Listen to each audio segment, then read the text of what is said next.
gasi na ye tugumane tulina kyakola kubanga ensi bwetu bweyina okutambula ekirungi kibeerawo n'ekibi kibawo naye ate ekibi tetwagala tukigumire nnyo bannaye mukendeezeko ku miggo ate bana abasajja be baleese bakuba manango oba bulijjo bo balirudda waate bano nyabo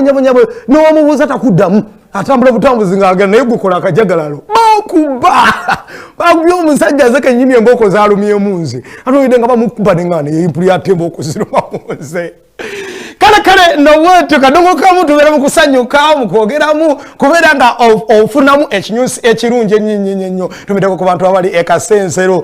mama wange nakakande mukadde nakakande nkutumiddeko nnyo entumirako nnyo mama wange Rosemary Nasimbwa nkwagala nnyo nentumirako Jani ne Joan namwe mbagala nnyo entumirako ko Salim Emmanuel nawe nkutumiddeko nnyo abantu bebugenge Matetawo Semba Bulawo na Bukoma Nsimbi jiwasibuka mwana Munezi Kafero Junior agala kadongo kama ndi Musayi sirina mutawana wabera omuntu okubuwerawo ng'olina omutawana enze sirina mutawana Jennifer Lake gwe tuba tugenda okufunayo then wetumaliza tugende kombulango wakama waffe obuyimba bukyali buyitirivu nnyo tuba kumpoza ABS TV ekumuza ebirowoozo nze Kafero Junior Jennifer Lake gamba tukolibe nani munaye bikolimo byekoko tebitakamunye onogamba kale baba edda twabeeranga tuli bato nga kikulu kyo kikuba kale nyakulo payo wa mama inokolabanga mama tadda yagenza okulima olinzo olunaku olwope mama tatuuka mama oluba mulengera eringa omulango oddamu kuba mama kino kyankubye mama gamu kimu njakikuba nange kyokka takikubiddeyo ku ssaawa eyo kale n'olw'ensonga eyo obuyimba bwe butyo bapcoming nfuba nnyo okulaba nga tuteekako ettaffaali nammwe musobole okuba nga ekintu kitambula bulungi nnyo omanyi okubeera mu kuyimba kuno olina okubeera omugezi ennyo naddala ffe abayimbi bakadongo kamu kubanga oyinza okutunda n'olaba nga otaddemu seetezo tofuna tokola naye bw'ojja ng'olira oyagala bannanga okuyimba mu kujjemu nti olw'okuba gundi wamanye yafuna seete no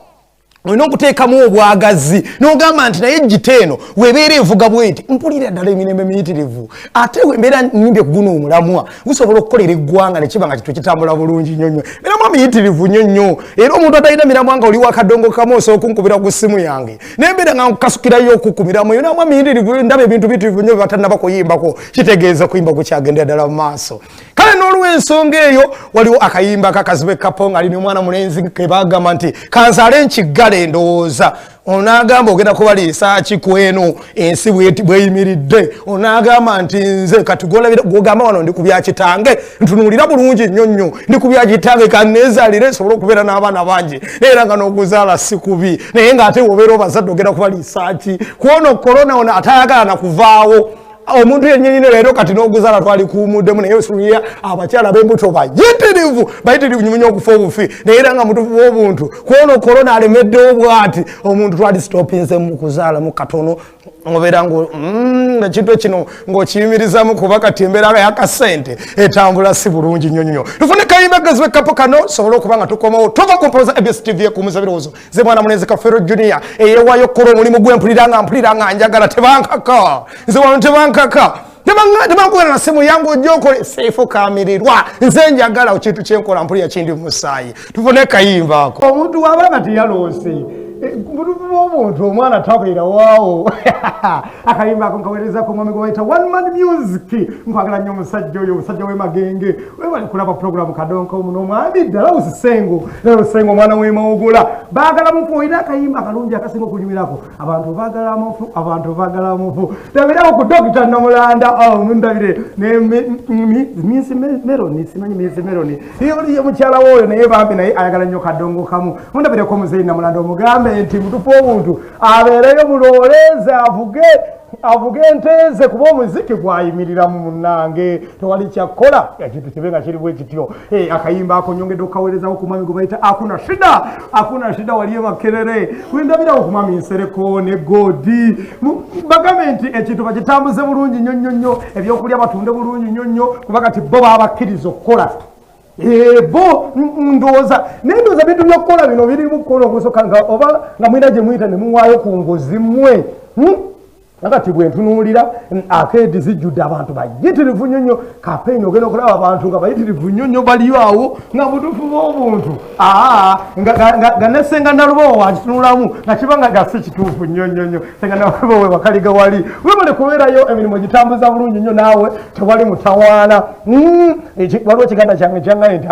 nagenze ku wali Wakaliga ate kati ebintu ekikonde kati ntambuliza ddala bulungi nnyo nze ngafero ginyanza puroguramu kadongo kamu eno waliwo wano obuyimba bubiri bwantabuddemu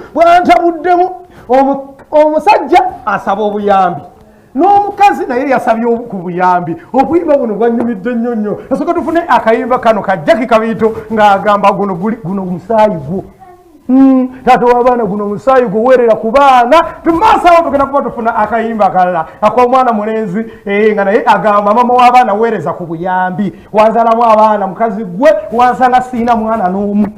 n'oyingirawo mu maka gange twali tulina ebikopo bibiri n'essowaani bbiri tulina abaana bana naawe wanzaalamu abaana naawe kati oba wagenda mpa ku buyambi bw'abaana soka tufuna akajjaki kabiito tugenda kuba tudda tukali mutawaana